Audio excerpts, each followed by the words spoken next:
Hello,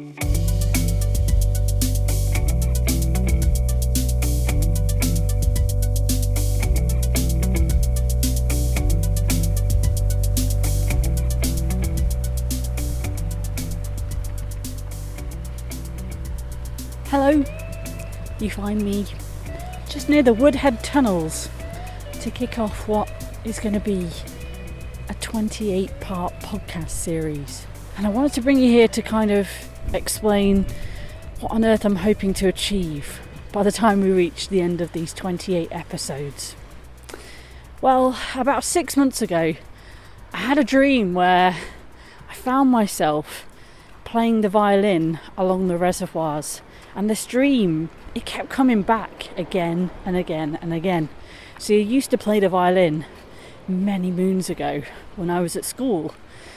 And the idea of the reservoirs kept coming to me in a dream. By day, I make radio, I make podcasts, so I kind of do this for a living. But when I moved to Hadfield about 3.5 years ago, it was the reservoirs that captured my attention. I wanted to find out more. How were they there? How did they work? Who lived in the kind of the houses, the former pubs? I wanted to know about the wildlife, the habitats.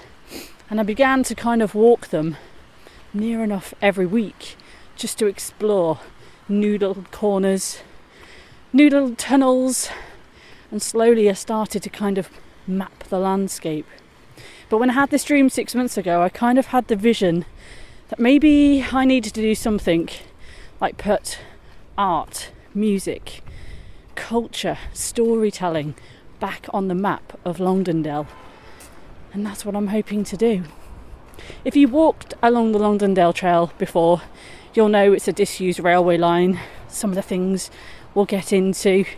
There are many firsts of our reservoirs as well that I'll also explain. But I suppose, this is part of the Peak District National Park who are supporting me in this project, and also a huge kind of place of comfort for people who live in and around Glossop, Hadfield, Tintwistle and the surrounding areas. So I'm also supported very gratefully by Glossop Creates, an organisation that supports creative people living in the area. Water it's kind of been something that I've been fascinated with. I'm fascinated about where does the water for the reservoirs come? Where does it start? What does it look like? So over the last few months, as I've kind of been researching, for the stories that I've collected for this podcast series, I've kind of been going to the places where these tiny little brooks start from puddles, build up momentum, and feed their way into now what we know to be the 5 Longdendale reservoirs.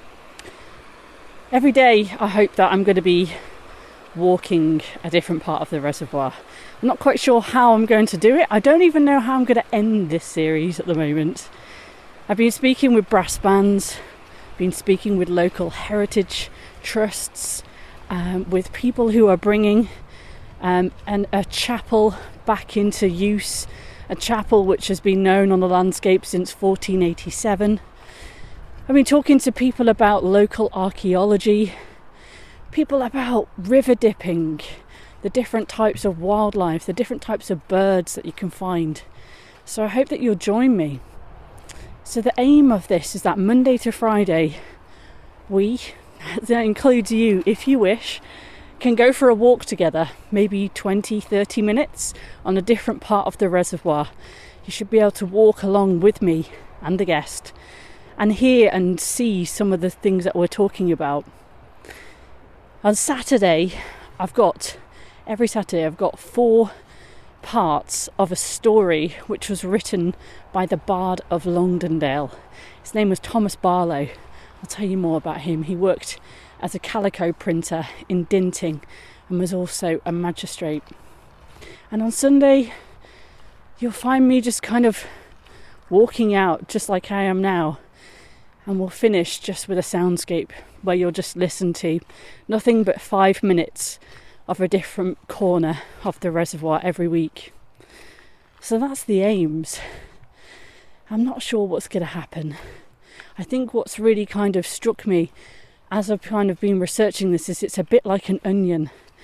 You know, when we first put a shout in the Glossop Chronicle, the local newspaper, to ask if anybody had any stories, we had a local theatre company who told us about a play they put on in 1986 about where I'm walking now. It was called Woodhead Cathedral by a chap called Tom Quayle, who's written some brilliant books about the reservoirs and the water around here.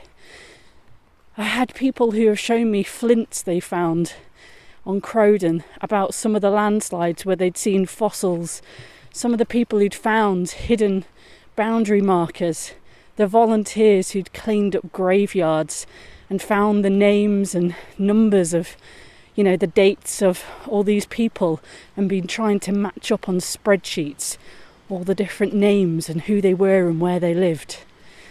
And as well as that, I think there's also organisations as well to kind of better understand what it is they do, like the Peak District National Park, like the Campaign to Protect Rural England, like United Utilities, and the people who manage the land.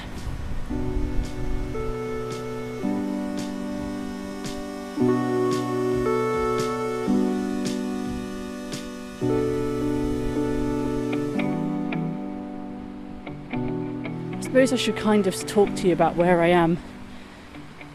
It's a funny time of year, and I think as I'm podcasting over March, I'm hoping it'll be quite interesting because today it's kind of got that grey mizzle. My hands are really cold. I forgot my gloves. And the sun is there, but it's behind thick blanketed cloud sky. Some points in the year you can come in this exact spot and the sounds that you're hearing now will be completely different. See, that's one of the things that I'm really fascinated with, is how does a place sound?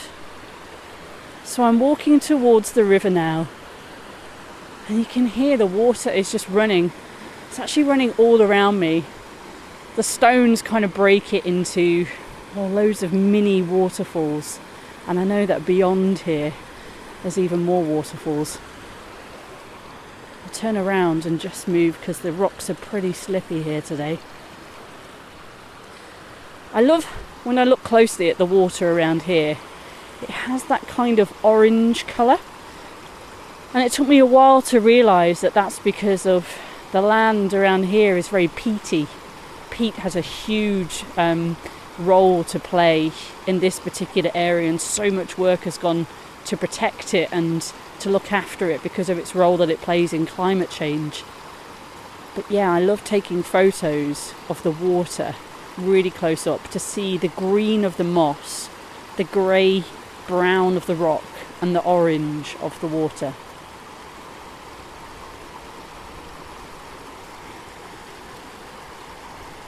One of the things that I'd love to do as we kind of go through this podcast series is talk to you about some of the people I've been reading who have written about walks, about water.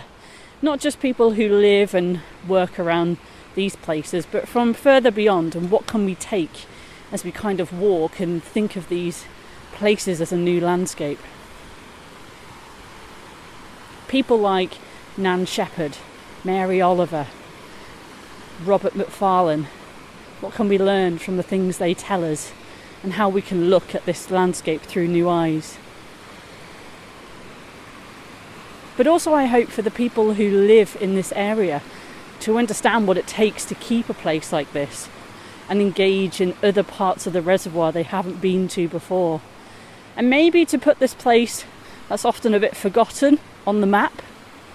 When people talk about the Peak District National Park, you know, they often think about Kinderscout, Castleton, Mamtor, Bleaklow, the B29 crash site.